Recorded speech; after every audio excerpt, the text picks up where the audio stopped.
Welcome back to the Self-Esteem and Confidence Mindset podcast with me, Johnny Pardo.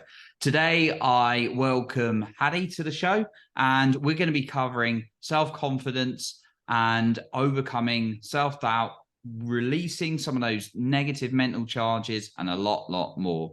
So Hadi has been on the show before, but just a quick introduction to him. He is a peak performance specialist and NLP practitioner, helping online entrepreneurs, experts, and leaders step into their most focused and confident states so they can achieve their goals in less time with more certainty. So welcome back to the show, Hadi. And just for anyone who's new to you, could you just give us a very quick overview of kind of what got you into this area? Yeah, it's good to be here, Johnny. Thanks for having me. I spent most of my kind of career in international tax and kind of going up the ladder in the corporate world. And after every kind of achievement that I did, I was expecting for me to overcome some of these fears and anxieties that I had. But every time I went up, they still kind of were there. And in fact, they increased. And, it led me to a point where I was in bed, kind of paralyzed, not able to move because of the anxiety that I was having, the low self-esteem, the depression, the insomnia.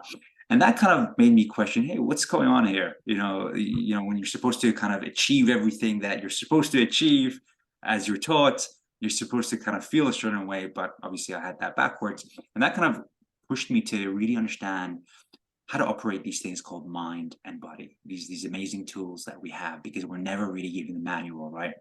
We're just kind of told that, hey, go become successful, whatever that means. And so with that, I was able to really understand how to operate these things and help others understand those tools and overcome the fear, the anxiety, and able to access this part of them that we all have, that is powerful, that is confident, that is focused, that has this inner peace that a lot of us are kind of searching on the outside instead of kind of going deep in to access that. And that led me to speaking to you today. Awesome. Love it. Yeah. And it's definitely in this busy, sometimes chaotic world, it's really important for people like you to be here and helping, because there's all these distractions. Although there's some great stuff in the world and some beautiful places and people, there's, quite a lot of fear sort of put into our minds as well. So you can certainly see, obviously, why things like stress, anxiety, and depression, like you mentioned, you struggle with. Thank you for being open about that. Can come into people's minds, and actually it impacts our productivity and day to day. So really important work. So I suppose what I wanted to start with is kind of some of these negative mental charges. Now we're fed a lot of these days, like I was just kind of touching on a little bit. How do we begin to perhaps identify what these are and then start working through some of these? Yeah, great question. I think if we just kind of describe how the mind works a bit, and how we react to things. So the mind is essentially a memory bank of all your past events. It's just stored all these events that has happened in your life, and there's a charge to these events. There's either a negative charge to these events if the event was painful, or there's a positive charge if you perceived it to be beneficial, or a neutral charge. And all these events that are stored in the mind are creating a certain filter from which you're filtering the world and filtering the information that you're receiving. And in reality is that what happens is that you're seeing things around you that are happening, and you're filtering that information based on these past events, and they're creating certain thoughts. And these thoughts are creating your feelings, and you act based on how you feel. So they're impacting the quality of your execution. So the reality of things is that we're not reacting to things in our environment most of the time. We're actually reacting to our thoughts. And so someone cannot make you feel a way that you're not thinking. For example, if I say you are a tree, well, you don't think you're a tree, so you're not going to be impacted by that. But if I say you're not good at what you do, that's going to create a level of thinking, that's going to create a level of feeling, that's going to make you act in a certain way. So all our reactions are really based on the thinking that's happening. So reacting to that thinking, and we live in that world of thinking. So what we need to do is really, another element of the mind is that it has a bit of a negative bias, where it tries to focus more on the negatives than the positives of events that have happened. And so it's kind of like a bit of a tilted way of looking at things. So all these events that happen, usually there's more of a negative charge associated with these things. And when we balance the event, when we see the event as equal in terms of benefits and drawbacks, when we see that balanced event, we're able to release ourselves from the event and from the thoughts and kind of the charges associated with that event. And when we balance that event, it has less of a kind of an attachment to us, and we see the event as an event itself, and we're able to respond instead of react to that event. For what I mean by that, let me just give an example. As an example, I had one of the past events, these things that stored in my memory, as when I was in year 6, we were graduating to high school, and I was asked to do a speech in front of the whole school for our graduation, in front of our families and friends and teachers and everyone. And I went there and I practiced, and I went to the podium, and I just went blank. I couldn't say anything. I just forgot everything. And I just stood there and I looked at everyone, and I just froze. And because of that event, and I had an emotional reaction, my mind stored that event and said, podium, negative; spotlight, negative; speaking up, negative; too many people, crowd, negative. Whenever you are in those situations, my mind will throw in panic attacks, anxiety, all sorts, just to move me away from that past event, because it perceived it as extremely dangerous. And so for many years, when I was trying to go into kind of, even when I was at work, I couldn't do presentations. I just couldn't do that. I just had fear. And I know a lot of people can resonate with this too, where they have this kind of fear that consumes them, even though they feel like they do have a bit of talent, they do have the talent, they have the skills, they've practiced, but this thing kind of overpowers them, right? And I had to kind of identify that event that was causing that level of thinking, that was causing that feeling, and balance it out. And what I mean by balancing out is whatever fear that you're having, and I'll provide a tool over here that will help people. Whatever fear you're having, sit down and kind of do this kind of exercise. Number one, right? What is the fear that I'm having? So, for example, for me, it was, fear of being judged or doing it wrong, right? And what does that mean actually for you? Like, what needs to happen for you to say, or what is the definition of that fear for you? It means doing it wrong, doing a speech wrong, and then everyone judging me, or whatever it is. Getting clarity on what is the definition of that fear, because when we're clear on it, it reduces a bit of the uncertainty. Because when we kind of say fear of failure, that's a big thing, that's very open, and that means a lot of things are going to cause that fear for us, because we haven't really defined what that fear actually means to us. So number one is defining what that fear is. Number two is identifying what are specific past moments where that fear kind of occurred, right? For example, I identified that fear that happened where I went to stage and I went to the podium, right? So getting clear on what are all the past events that might need some balancing, might need some reinterpretation, to reinterpret in a different way. Because what I've done before is I've reinterpreted that event when I was with a 6-year-old mindset, which is a very different mindset to right now. And that interpretation has caused me to believe a certain thing about my identity and what I'm capable of doing based on that 7-year-old, 6-year-old age mind.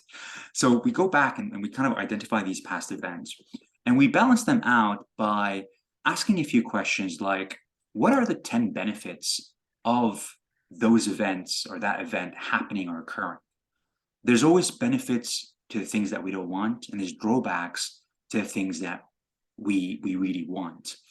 The truth is, an event is an event, and it's a balanced event, but our mind likes to look at either, it likes to make things black or white, like this is the best thing that's ever going to happen to me, or this is the worst thing that's ever going to happen to me. But out of that bad things, a lot of great things can happen, and out of those good things, a lot of bad things can happen. We're just making assumptions and making things up as we go ahead, because that's what the mind does. It likes clarity. It likes to kind of paint a picture and kind of have that certainty, even if it's made up certainty. So out of those events, what are the 10 benefits that happened because of those events? Well, it made me prepare better for certain things in life. It made me realize, it pushed me to really understand how the mind works because of that event, because I had a lot of anxiety because of that event. And it made me question, hey, how does this work?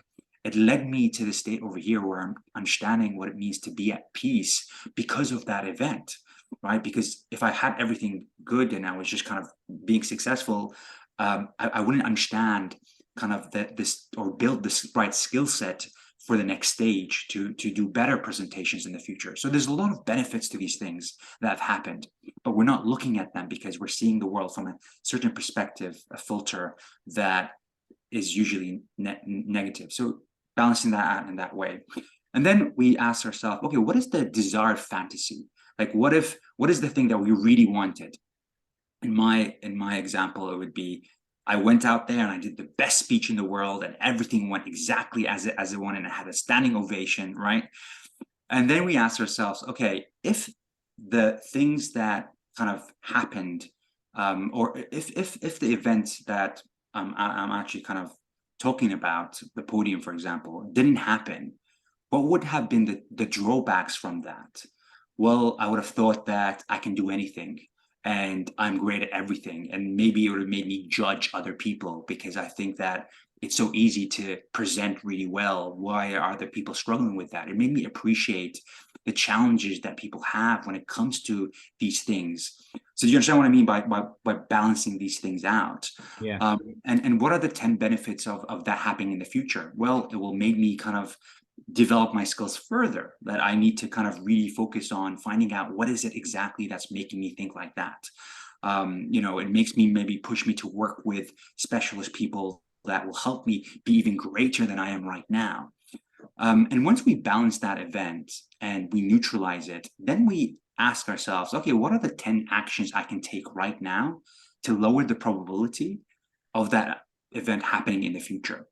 And the reason why we do it in that process is because we're able to think of better things when our mind is calm, when we see the events as balanced, instead of kind of tilted towards this is the worst thing that could ever happen or have happened to me. But when we see things as good, not good or bad, we're able to kind of lower the volume of thinking and kind of see things more as they are, and think about better things, more creative things to take action from.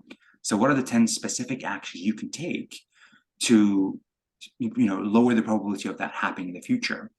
And then what are the 10 things you can do, or contingencies or plans that you can kind of have to reduce the negative impact of that occurring, that fear occurring, right? And now you have a plan about how to lower it, a plan of how to react if it happened, right? So you're reducing the uncertainty, you're giving your mind a bit more certainty with those things, and that will make you feel more confident and empowered to take action. And the last step is to be grateful for it. Be grateful for that fear, because when we switch from fear to gratitude, I'm grateful for that event that happened with respect to the podium, because it really allowed me to learn so much about the mind and body that I would not have otherwise learned. I'm so grateful because I now understand why people face these fears and anxiety. It means I can help them better, and I wouldn't be able to help them if it wasn't for those situations. I'm grateful for that fear because it makes me prepare. It makes me think and really develop the right skills. Otherwise, I would have just gone in and tried to kind of think as I'm in that moment. So now I'm kind of bringing gratitude to it.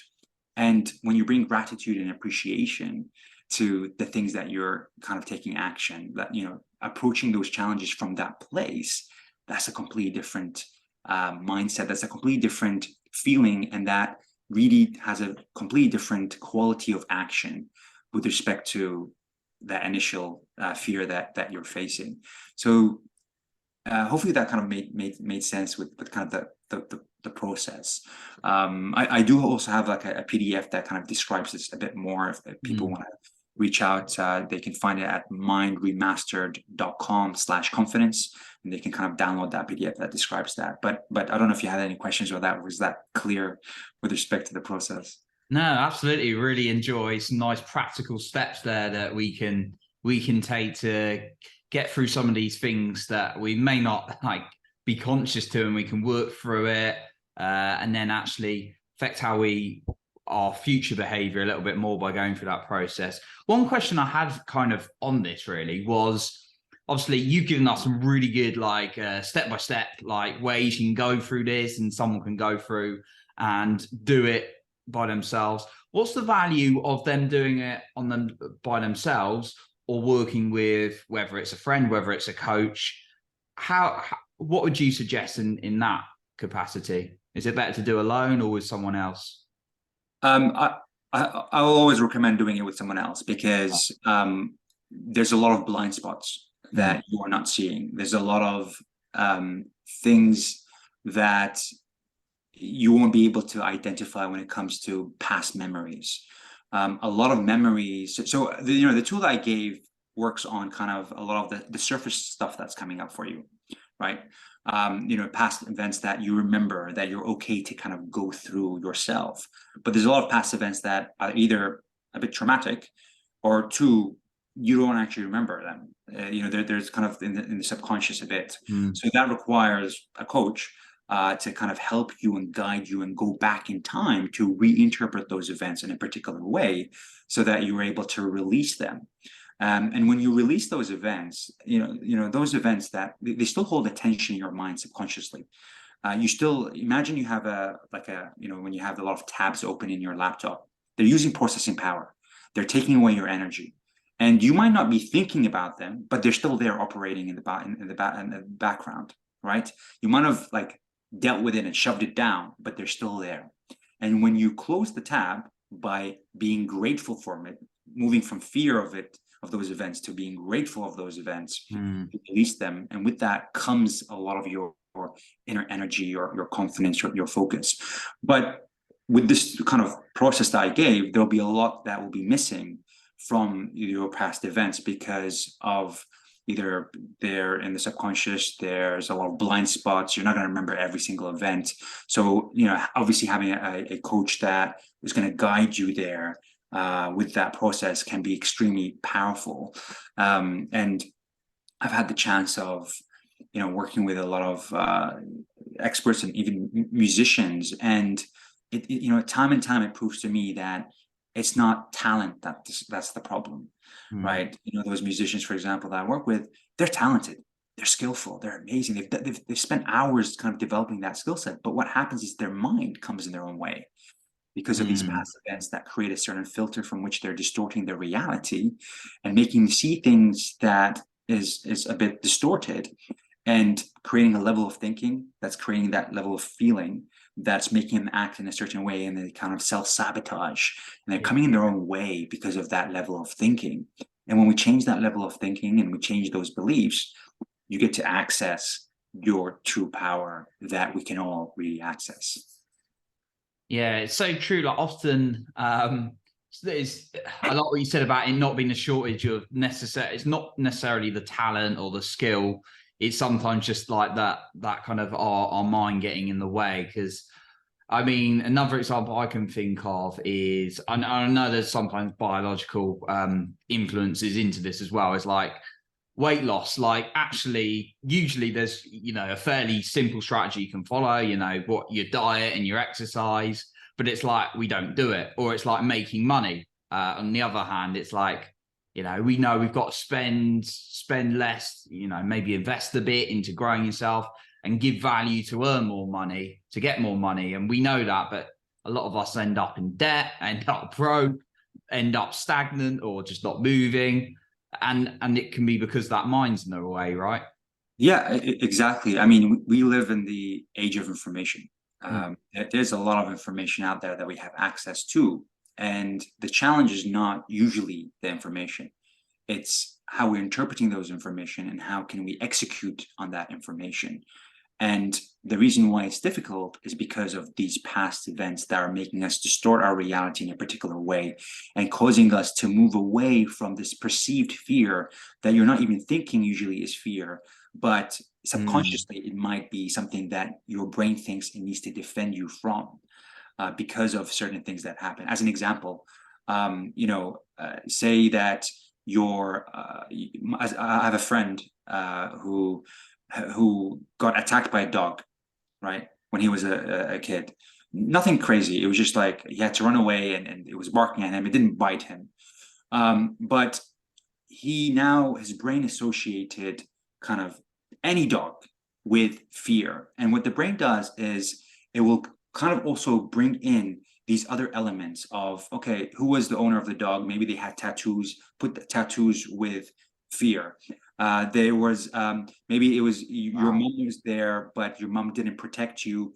Now question authority and whether whether authority can do the things that it should be doing, and now you have fear from letting authority take control over you, right?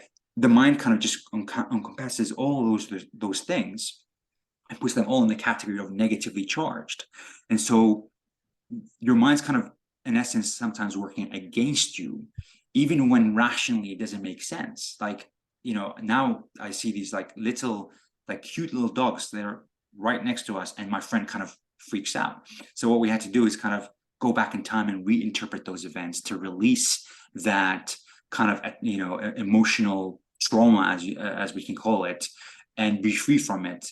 And when we reinterpret those events, we see things more as they are, and we become more present, and we're able to take the action that we know is the right action, but sometimes we feel like there's something coming in the way, right? There's like a self-sabotage, or there's this other person that's kind of pushing us the other way, and there's like this battle that's happening between you versus your mind. And really that's the game that we're all playing a lot of the times. It's you versus your mind. Your mind wants to protect you, but what it perceives as protecting you can be a bit overboard. And that comes in the way of us achieving fulfillment, achieving success, and achieving even love sometimes, and building the right relationships for us to have those connections and fulfillment. Yeah, wow. Yeah, it's crazy how the mind works sometimes. And even like it made me think and not even think of it in a way you just said, like the dog example, when you had like maybe the dog owner had like tattoos or something like that, or maybe your mum wasn't there to protect you, and your mind just taking it in, and you don't even realize it's there. So it's sometimes crazy, but the younger you are, the more this is likely to happen. And as you're younger, you're very receptive to these things. You're just receptive, you're open, you're just kind of accepting knowledge and information and those things. And these things really impact your values and impact your belief system, which filters, distorts, and generalizes the information that you're receiving in a particular way that creates that level of thinking, that creates that level of feeling, which impacts the quality of your execution and actions, and therefore results and life.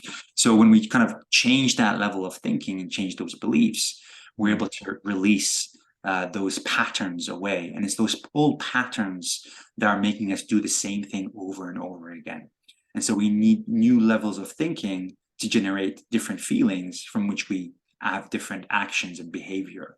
And so a lot of the times we want to do a certain behavior and we're unable to be consistent is because the identity, the belief system doesn't match the behavior.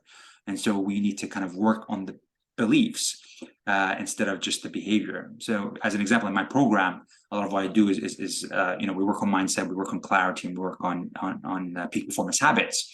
But if I give them the peak performance habits, a lot of people, they come, they're like, my mindset's fine, I just need the habits, just give me the information and I'm good to go. But if I just give you the information, you're going to interpret it in a different way than if we work on the mindset to release those negative charges and balance yourself, to release those or close those tabs so you can see things more as they are and interpret them in a more empowered way to be able to really execute on the information that you're receiving.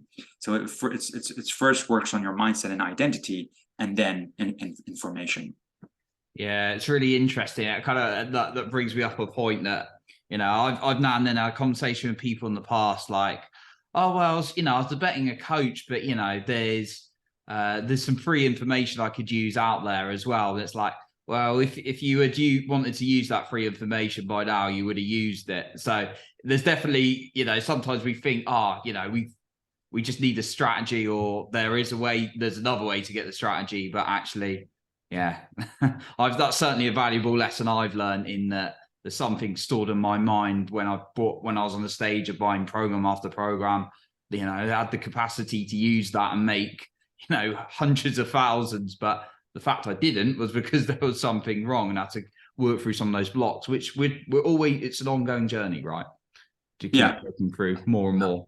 100% exactly. And whatever result that you want to get is going to be really dependent on it's the level of thinking and the habits that you're doing that are going to create those results. I was doing a post that's like, if you want freedom, you need the thinking and habits that are going to create freedom. If you want $1 million or $1 billion, you need the thinking and habits that are going to create those things.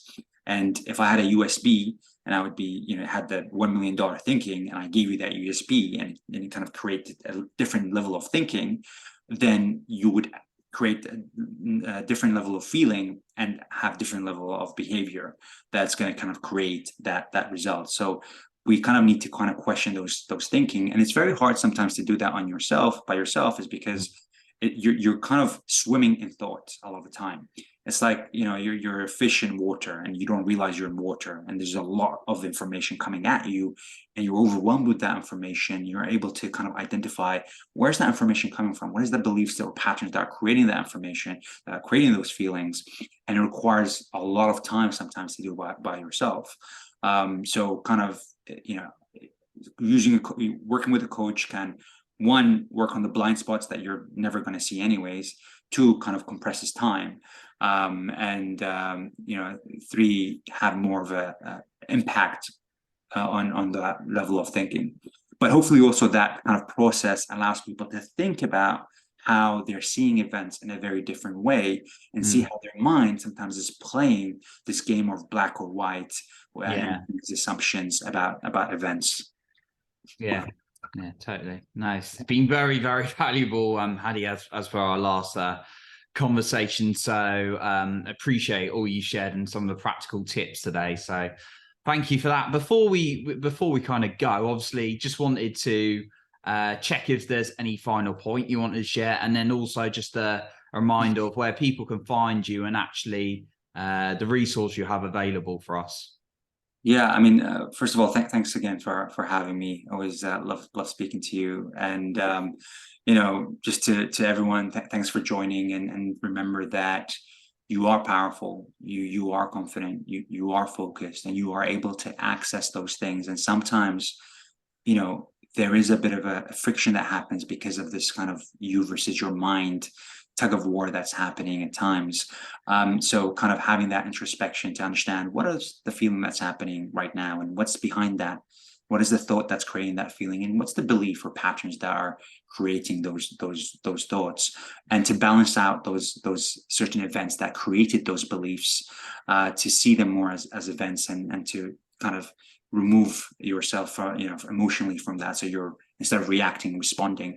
But of course, if anyone wants kind of to go deeper, I do help people one-to-one with breaking through whatever patterns that they feel are holding them back, and step into their most focused and confident states to achieve their goals kind of quicker and with more certainty. So do reach out.